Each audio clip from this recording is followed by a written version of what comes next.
Hi mga kaibon! Welcome back po ulit sa aking YouTube channel. Ito po ang inyong lingkod, ang Raketerong Mag-iibon. Wapa Pets!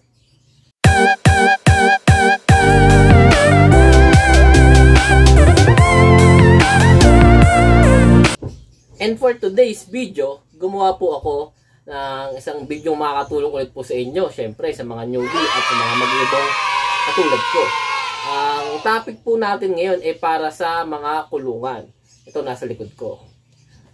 Yung tamang sukat po ng kulungan o tamang tawag sa kanila para kung bibili kayo sa mga food supply o tindahan, alam nyo po yung sasabihin nyo. So, hindi na po tayo magtatagal at sisimulan na natin. Ito po ang ating first item. Ito po ang 9x16 cage. 9 inches po ang lapad niya, 16 inches ang haba. Kadalasan ng height nito is 11 inches. Sa 9x16 po, mapapansin nyo, meron na siyang built-in na pakainan dalawa. Yan, kung paano, bubuksan ko. Yan. Yung iba wala, pero kadalasan po talaga meron. Ito yung mga standard cage na mabibili mo sa mga poultry supply, sa mga pet shop. Yan, yan. Tubigan, kainan. Suggested ko po sa 9x16, hindi po siya pwede sa parakeet or sa iron kasi hindi sila makakapag-breed dito. Pwede po ito sa mga zebra finches at society finches. Kasi yung kasyang pugad niya is yung nest basket lamang dahil maliit lang yung ano niya, maliit lang yung pintuan niya. Kadalasan po sa 9x16 ang poop tray niya is yero or liso. Pero may nabibili na ito sa iba na plastic, which is mas mahal ata. Pero sa atin, ang item ko ngayon, liso po. Yan. Ito yung patukaan niya kasama.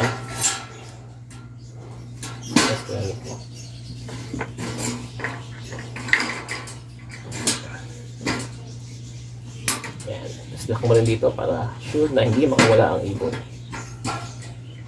Ay, hindi nakapasok ng ibig. Yan. 9x16. Ang ating pong next item is yung 17x12 or mas kilala po sa CPU type cage. Ang sukat po niya is 17 yung haba niya. Yan, 17. Tapos 12 inches po yung lapad. Ang kadalasang height po ng mga gitong cages is 17 din po. Tapos, ang poop tray niya, ngayon puro plastic na. May nabibili ng plastic poop tray ito. Ito po yung poop tray niya.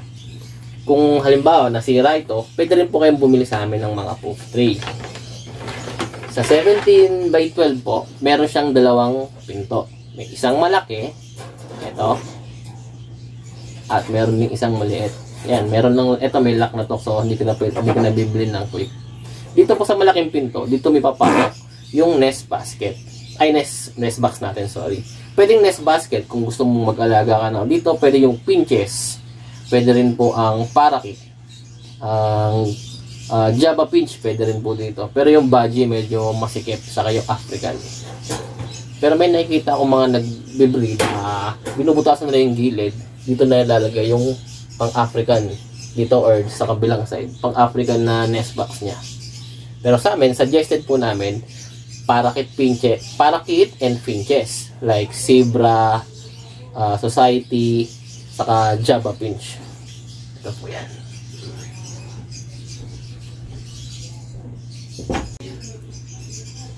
Ang ating next item is yung single cage. Ang sukat po niya is 17 inches pa rin ang haba niya, 18 inches ang lapad. Mas malapad niya kaysa haba, 17. Then, ang height niya po is 17 inches din. Ang poof tray niya is plastic na. Again, may nabibiling replacement nito kung sira. Tapos, sa pinto niya, parang CPU, dalawa rin po. May isang big, meron ding small. At yan, kadalasan may lock na yung mga standard cage natin, may mga lock na. Dito nyo po ipapasok yung pugad nyo sa looban ito. Yung iba, may nabibili, merong butas na sa left o kaya merong butas na sa right para pwedeng isabit doon yung pugad na pang-African. Suggested po natin dito sa single cage na alaga natin. Pwede kang mag-gold dyan, yung nest basket or yung pull out dito sa dulo. Pwede din Java, okay din siya sa parakeet. Sa Baji, kung ilalabas mo yung pugad, pwede rin po. Sa African, pwede siya sa loob o kaya sa labas. Yan ang mga suggested natin. 17 by 18 or mas kilala sa tawag na single cage. Ang ating next item is, ito yung makabagong kulungan ngayon. Ito yung madalas nyong makita sa aviary ng mga kilalang mag-iibon. Ang tawag po dito is AC type cage or aircon type cage. Pwede siyang sa kaliwa or pwedeng sa kanan. Ang sukat po ng cage natin is 15 by 15 by 24. 24 po yung haba niya. 15 inches yung lapad. I-tilt na lang yan. Yan. Tapos yung taas, 15 din. Meron siyang dalawang pinto. Yung pinto wala para sa pakainan. Tapos meron din po siyang pinto para sa saksukan ng pugad. Ito. Dito po, makikita nyo, meron ng braces para sa pugad. So, hindi mo na kailangan magpukpok or maglagay ng tornilyo sa pugad mo. Isasalpak mo na lang siya. Ang suggested naman na ibon para dito is, ito ginawa talaga para sa African eye-ring. Pwede rin po sa parakeet, kasi ito yung gamit ko, makabago. Pwede rin siya sa Baji. Pero sa Baji, medyo masikip, pero nakakapag-breed siya. Hindi siya pwede sa cockatiel. Malaki po ang cockatiel. Hindi rin pwede sa pinches. Kasi, masyado lang malaki. 15 by 24. Aircon type cage. Ang poop tray niya po pala is plastic na rin. Ayan. Replacement, contact mo lang ako. Madali naman ko kausap.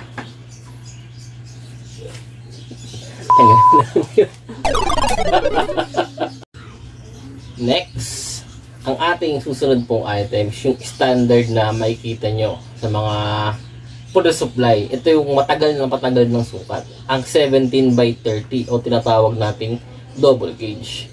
17 po yung lapad niya. Di ko na matip, medyo malaki na. 17 po itong lapad niya. 17 yung taas. Then 30 inches po yung haba niya. Ang poop tray po nito, kadalasan ngayon plastic na. Yan. Then, meron po siyang tatlong pinto. Isang maliit para sa isang side ng kulungan niya or ng cage niya.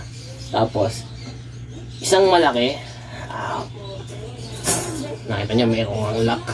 Isang malaki para pasukan. Dito yung mapasok yung pugad. Tapos, kung gusto mo dito sa side, hari mo lang yung poof tray. Tapos, nakita mo. Tatanggalin mo yung divider para maipasok mo sa loob yung pugad niya. Ayan. May divider din po pala siya, detachable. Para kung gusto mong mag-breed ng cockatiel, pwede naman dito. Pero, isa-suggest ko, yan, teka lang, sira natin. Ito yung maliit niyang pinto.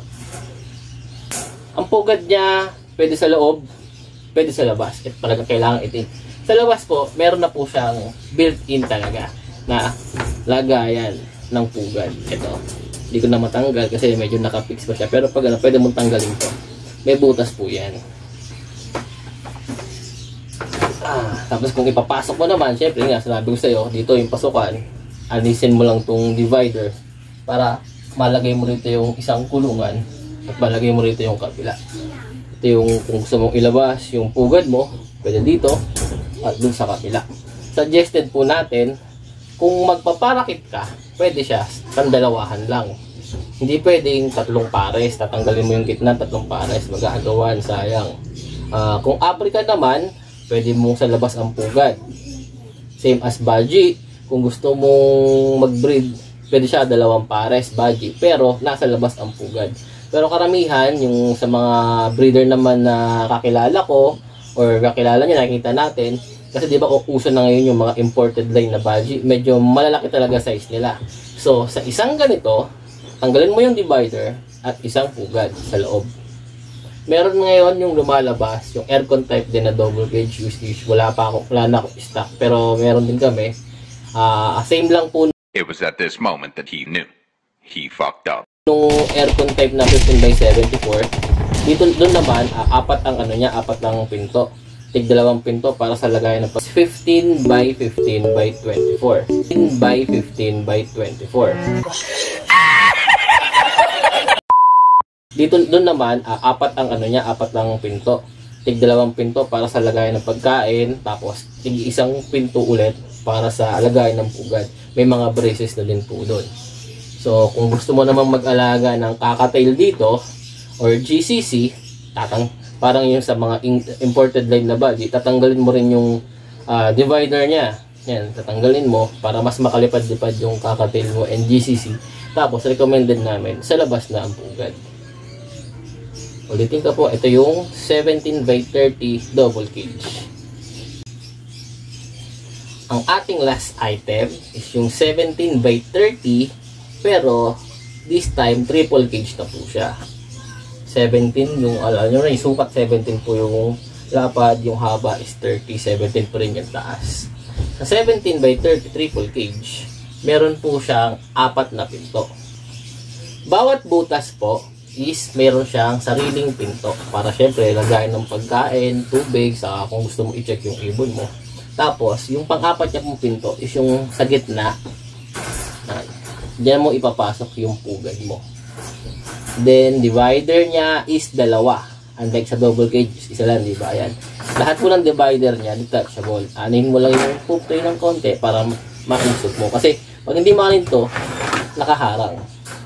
Protection na rin yan para hindi nila matanggal. So yan, kailangan hugutin mo muna tong proof tray bago mo maano yung divider. Dalawang divider yan, ito yung isa.